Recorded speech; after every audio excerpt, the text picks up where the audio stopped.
That was exhausting and, already exhausted vegan body. So just the first day of carnivore diet, it has helped me so much. My mental health was probably one of the biggest things that I've noticed right away improving.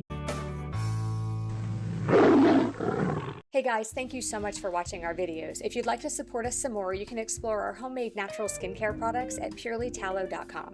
Thank you so much for supporting my small business. Hey everybody, welcome to the Carnivore Revolution. I'm Serena, and today my guest is Sylvia. Sylvia is one of the founders of Carnivore Snax, and we're curious about her story, and then we're going to talk about some snacks. So thank you so much for being here, Sylvia. Thank you for having me.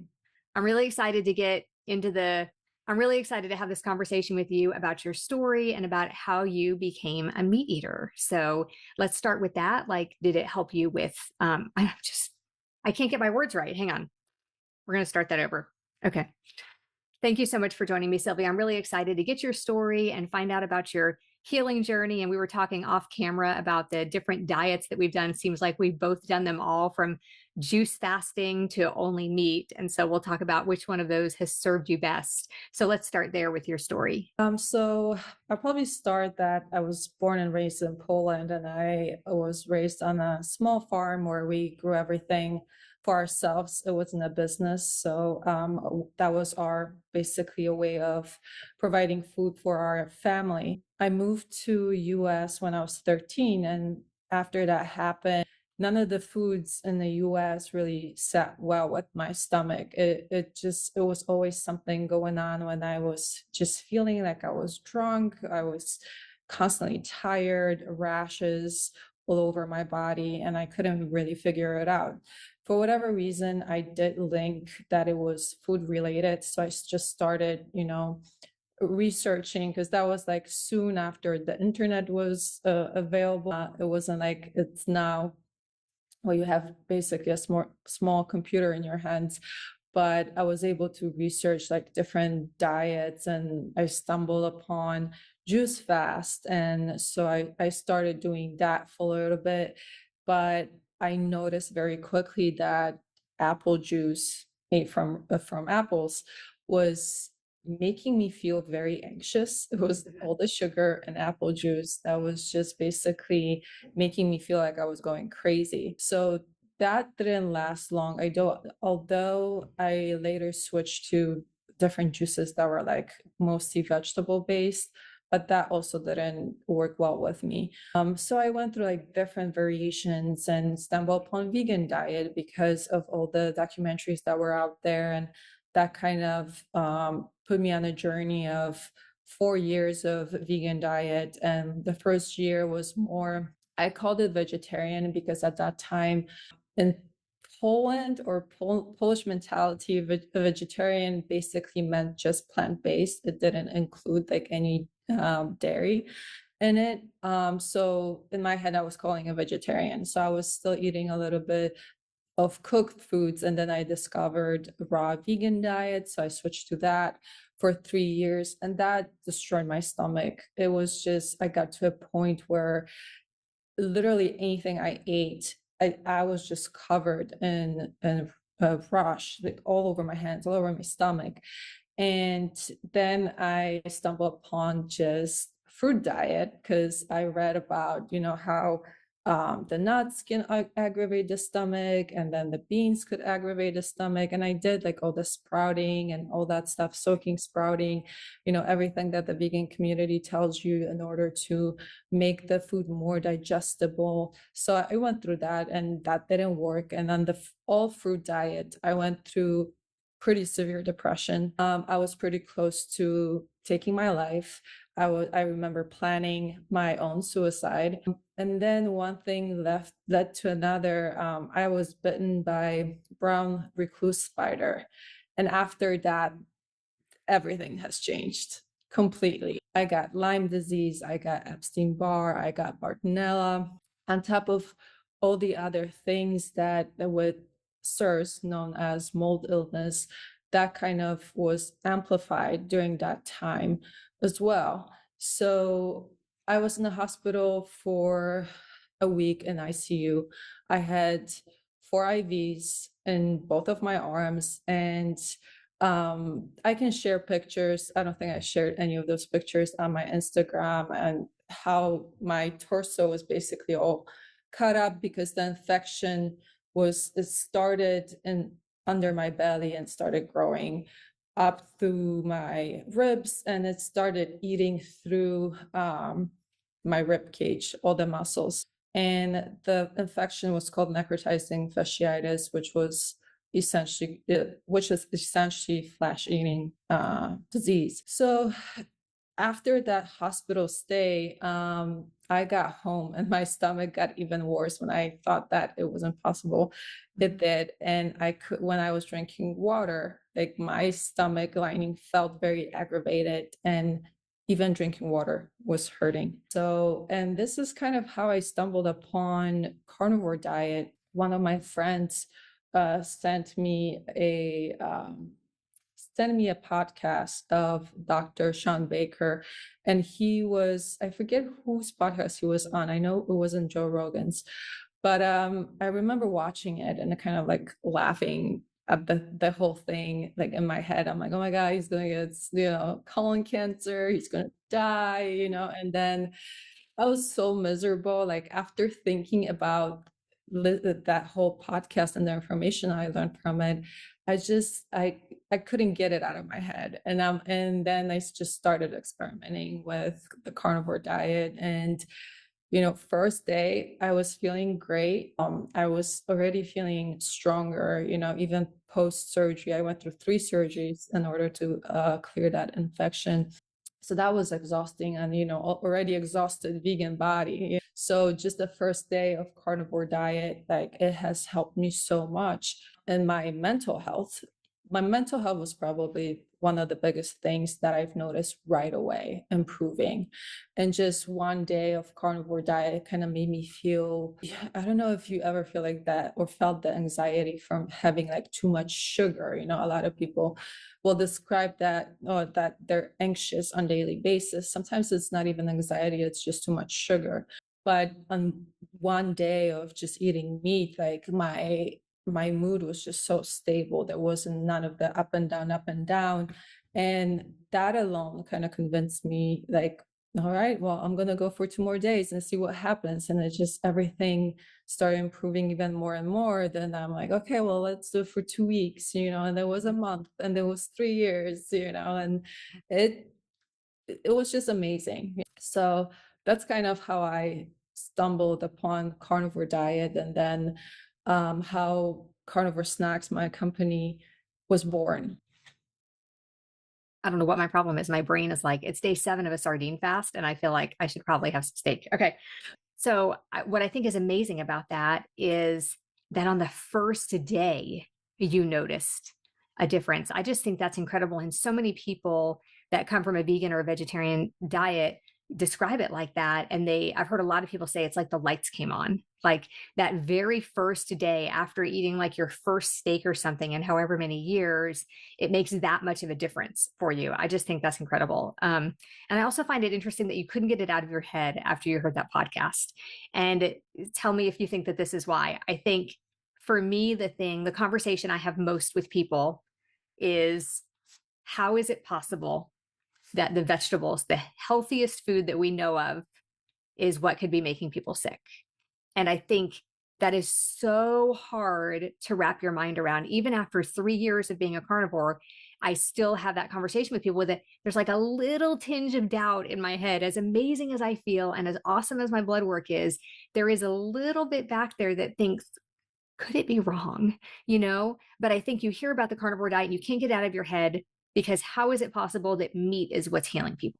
Yeah, I mean, especially switching from the vegan diet, when you hear like how amazing all these vegetables are, and all the sprouts, like amazing things just like sprouting seeds can do for you, and you expect having like all the superpowers. But for me, when I switched to the vegan diet, my diet was already clean. So it wasn't even that I was doing it for like health purposes with the vegan diet. It was more for like the environmental issues that were going on, and like all the how beef industry was operating and still is operating. Like that was kind of what I had the biggest issue with, before really finding out that, there's regenerative ways of raising cattle and treating the animals the right way.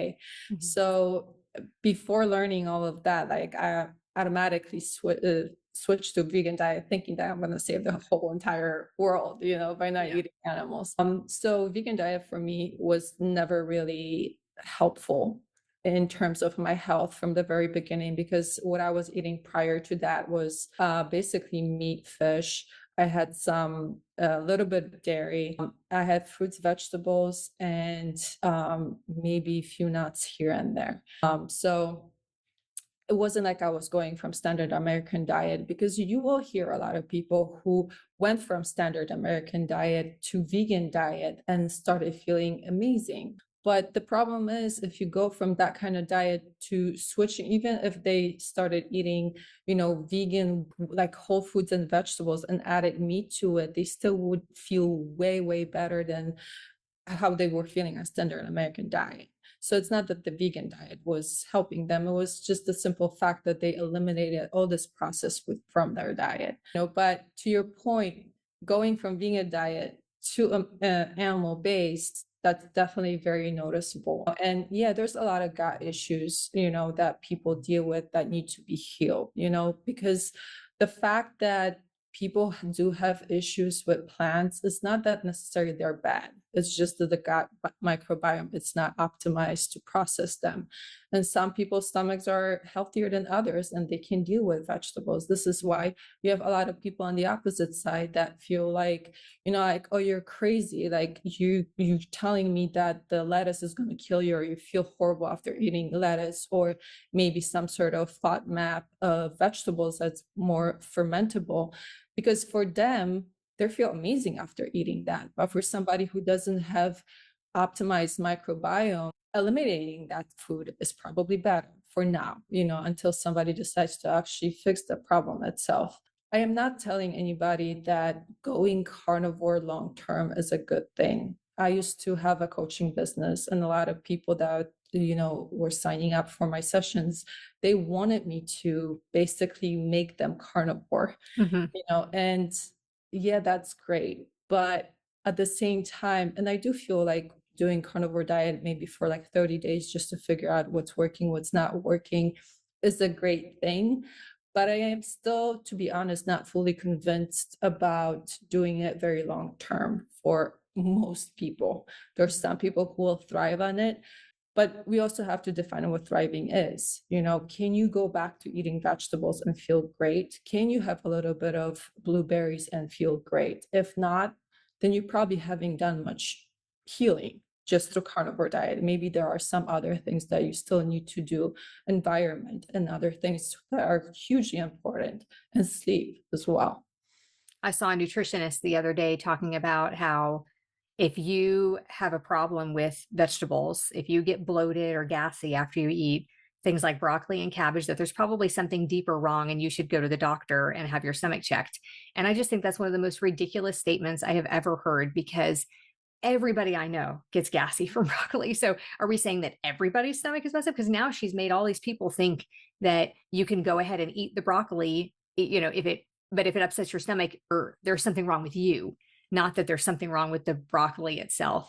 And so I think that's an important note that, you know, all vegetables maybe aren't necessarily bad for everybody. And I agree with you. I don't think everybody needs to be carnivore. I think you should do 30, 60, or 90 days and then add things back in, like you said, and see how you're feeling. And one of the things you said at the beginning where you were talking about, so when you were in Poland, you didn't have all these stomach issues, and you moved to the US and had all these stomach issues. And I think that's a testament right there to how, I hate to say bad, but it's bad. The food in America, even the same bread or macaroni and cheese, or in other countries, they don't use the same ingredients they use here. So do you think that's why you had all these stomach problems when you got here? And if you went back to Poland and ate the foods there, that you might be okay? And so in Poland, like the most of the stuff, even like bread, when we made that, it was made from like heirloom grains that we grew on our own land, that nothing was sprayed and nothing around, like none of our neighbors were spraying anything. Like we didn't even know stuff like that existed. Amazing. And so even when they were like trying to spray something on weeds, it was like far away from where the animals were being, where the cows were eating grass. Like it was literally separated from like any animal, so they wouldn't be able to eat that. I think the huge problem with US versus the rest of the world, the food supply, it is all the chemicals. It is how it's being processed, Yeah. especially when you think about even grain alone or oats, like I'm not saying all the oats or the brands that are out there, because now you have brands that basically test their supply for glyphosate, but I'm not saying all of it is bad.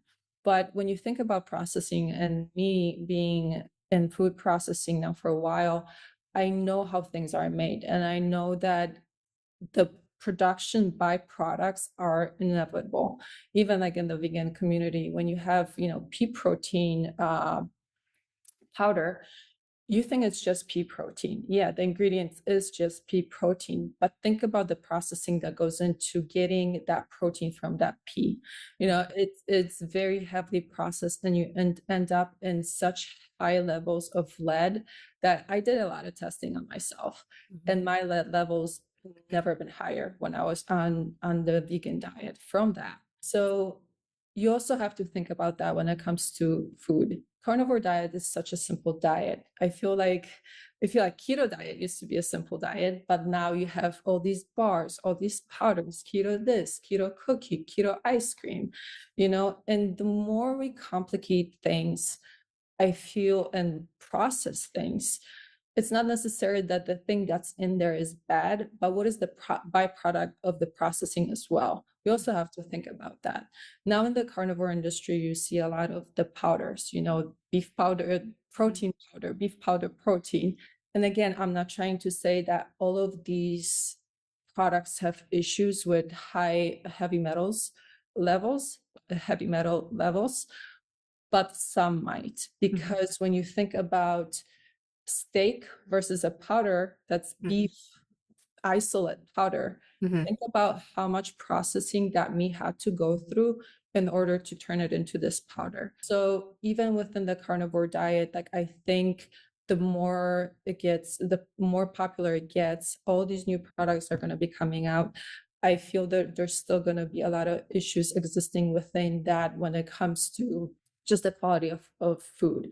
I personally believe in like very simple food. Like this is how I was raised in Poland. Like food was very simple. It was meat and potatoes. And it was when we had vegetables in springtime, summertime, that's when we had vegetables. In winter, we had a fermented cabbage and we had pickles. That were our vegetables. And we had some beans that we grew, so that was our grains. We never had corn because I don't ever remember us growing corn in Poland. Soy, we did not know what soy was. So there's definitely huge differences, and when it comes to growing and food and how it's being processed in US, because US allows a lot of bad stuff to be sold as safe under certain percentages if it's added to certain food. Other countries do not allow that. Yeah, absolutely. And you mentioned the keto treats. So I'd like to just kind of mention for all the people out there, when you see, if you're like trying to be ketovore or keto or just low carb, you're tempted to buy all those keto treats, the cereals and the bars, and they have everything. They have candy bars, and they're all delicious. But if it says keto certified or keto approved, there is no governing board out there over keto. Like, you see the gluten-free stamp on things, that's probably a sure bet that that's actually gluten-free, but there is no board that does that for keto. So just because it says keto approved or something like that, that does not mean that it's a good product. Even if you're on the keto diet versus carnivore, you should be eating mostly one ingredient foods wherever possible. And I love the idea of eating seasonally, like you did in Poland, like in the wintertime, because you couldn't grow the vegetables. You just had the fermented vegetables left over from the spring and summer before, right? That's amazing. Yeah. And going back to the keto desserts, years ago, I had huge issues with binge eating. I went through that for several years, like during even like my vegan diet. And during that time, like if I had a keto dessert, like it would not be just one little piece. The whole box. Like, yeah, it would be the whole box. And at that point, no matter how healthy that food is, if you eat a whole lot of anything, it's not healthy for you. Mhm. Even if you eat a 3 pound bag of blueberries in one sitting, that is not Not good healthy for either. you. Yeah. So people need to also think about that. Yeah. When it comes to like, binge eating or overeating on certain things, maybe if you can substitute like something that's super unhealthy with something that's healthier, Mhm. yeah, that's great. But again, like if you can keep to that minimum, a serving size, perfect. That's a great way to do it. I'm not saying all those things are bad, but for a lot of people, I do think that, you know, they're still unable to just eat that little piece that will eat the whole bag of something. Like I used to do that with macadamia nuts, because I went through my keto diet stint as well, and it wasn't just a handful of macadamia nuts, it was a whole Costco bag of macadamia nuts, Yeah. So Yeah, same here. Yeah, I used to do the same thing. And you can't have just one. So I'm an abstainer. And so it sounds like you're mostly an abstainer too, but I binged on vegetables a lot too, like an entire giant bag of kale from Sam's sauteed, in olive oil or coconut oil with some salt on it. I could eat the entire bag and I would get so sick from that. That is just way too much kale for one person to eat. Yeah. So I could binge on normal, healthy stuff too, but that doesn't happen with steak for me. yeah, this was like one of the things for me, many things for me that has improved. Like I would eat a steak and I would be so satisfied with it.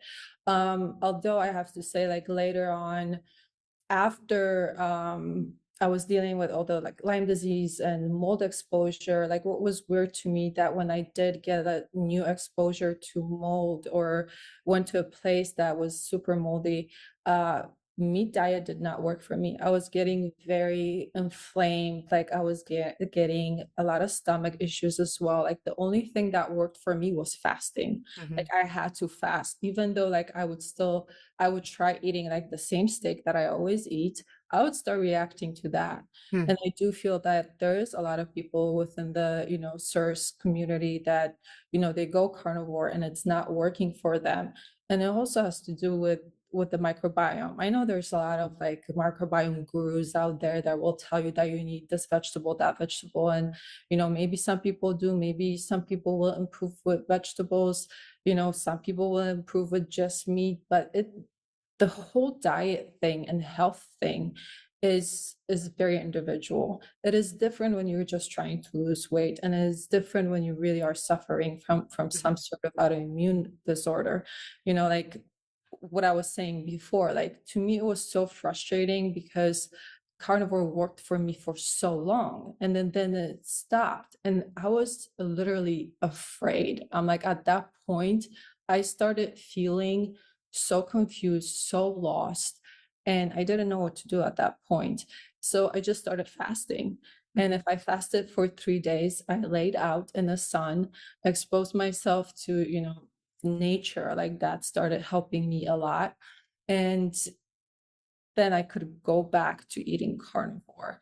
But Mhm. it was just like another another time in my life when I went through this like, okay, here we go again. Like first it was a vegan diet, then didn't work, or like I got sick from it, then it was keto diet. Okay, well it didn't work.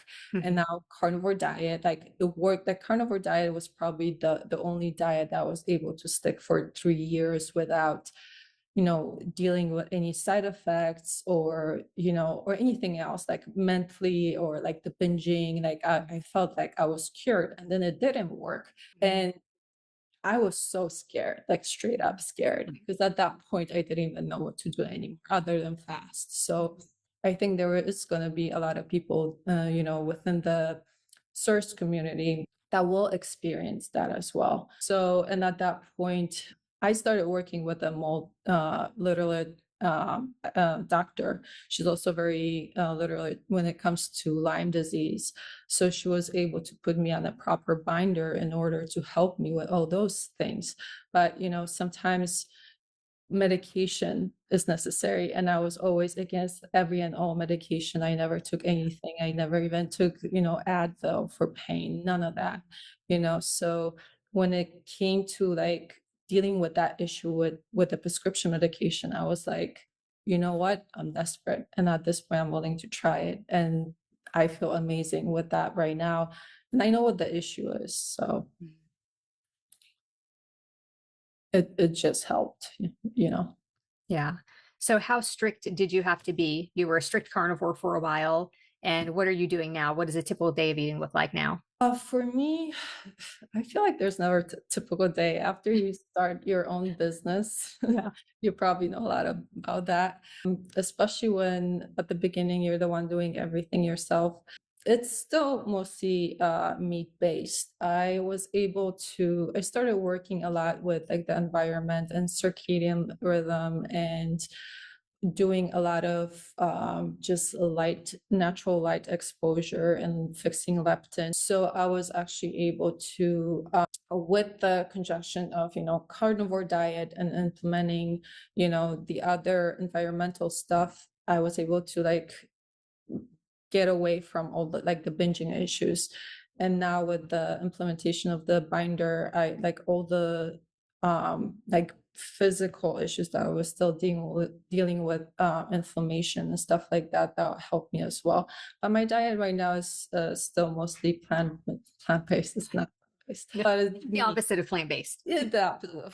So it's mostly meat-based, but I do implement things like blueberries or different kind of berries that I get. Like most of my food, I really try to get from the local farmers.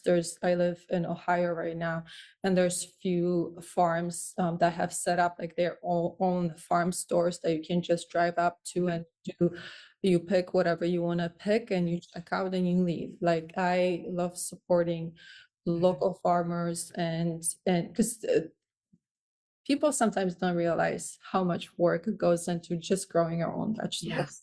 Yeah. And it's insane to think like, oh yeah, I'm just gonna start, my own garden and then get chickens and get this and that. Like it's a lot of work. Yeah. It's a lot of work. Like I've watched my family do that for many years, and I personally wouldn't want to do it, but I am very happy to support like all the farmers that are around. So I basically try to do that and steer away from just going to all the major grocery places and do that. And I found that right now it really works pretty well for me. And I'm still working on improving my gut health and all that stuff because it hasn't, like carnivore diet hasn't really completely healed all of those issues that I had. So I just had to switch things up a little bit. Okay, so now let's talk about Carnivore Snax. Carnivore Snax are amazing. It's meat. You have meat chips. You have the bigger pieces of meat that have been dehydrated. I just think they're so wonderful. So let's talk about what made you do that. Were you making those for yourself first and then decided I'm going to sell these? How did that happen? Yeah, that's essentially how it started. Like for me, the biggest struggle was when I moved to California. I worked pretty much nonstop and I was on the road all the time. And I was still so very sensitive to all the meats that wasn't 100% grass-fed, grass-finished, that I couldn't just like go to, McDonald's and just get meat patty or Wendy's or wherever people go and just purchase meat patty with slices of cheese. Like I couldn't do that. I couldn't even go to a restaurant and buy a steak that was grain finished because I would still get very sick from that. So for me, the meat that worked the best was basically from regenerative farms. And so at that point when I was trying to meat prep, but I was on the road for 16 hours and then I would get home, I was exhausted. I didn't have time to meat prep. If I had time to shower, that was a miracle. So I always wish that I had a basically steak in my bag that didn't require, a knife or a cutting board, So that's basically how it all started. Like for me, even like the biltongs or the cleaner jerkies that only have salt in them and maybe pepper and vinegar. Like vinegar was bothering me. I was getting massive headaches from just the garlic seasoning that's in most of the dry meat type snacks out there. So because of all the issues that I was dealing with, I started experimenting with making things for myself. And then I started sending some samples to my friends in the carnivore community. And they were like, well, you know what, you should start selling this. I'm like, oh no, this is just a hobby, like I like making it for myself and I just wanted to share it.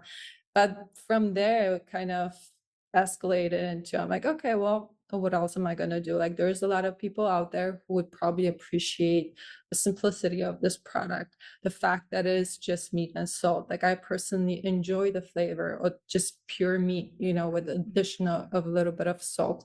But the beginning, when I was started making it, like, I wasn't even adding salt to it. Mhm. So that kind of from there kind of led to creating the brand. I partner with my business partner, Mark, he was really good with marketing side of things, and I am not great at marketing. If I had to do it, I would learn, but Mhm. I somebody had to do production, somebody had to do marketing, and he was great at that. And I was on the production side, manufacturing side. So it kind of worked out, and this is how the brand kind of grew, and we're at where we're at right now. It's really amazing. I think the snacks are great. I think the price point is good, and they seem like they're really popular. People really like them. I had some at the Wired for Healing retreat at Meat Stock, and there were many people there that hadn't tried them yet that were raving over how good they were.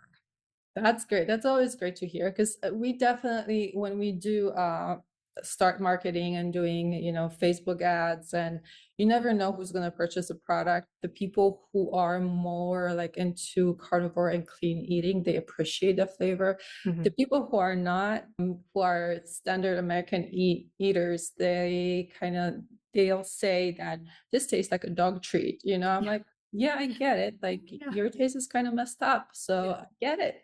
Yeah. That's But right. not everybody's gonna like it, and I'm totally okay with that. And yeah, the price point, some people say it's a lot. And and we do have a lot of reviews of people who are like, I thought it was so expensive, but then I got the bag and it's a 5-ounce bag. It's not most of the jerkies out there or chips out there.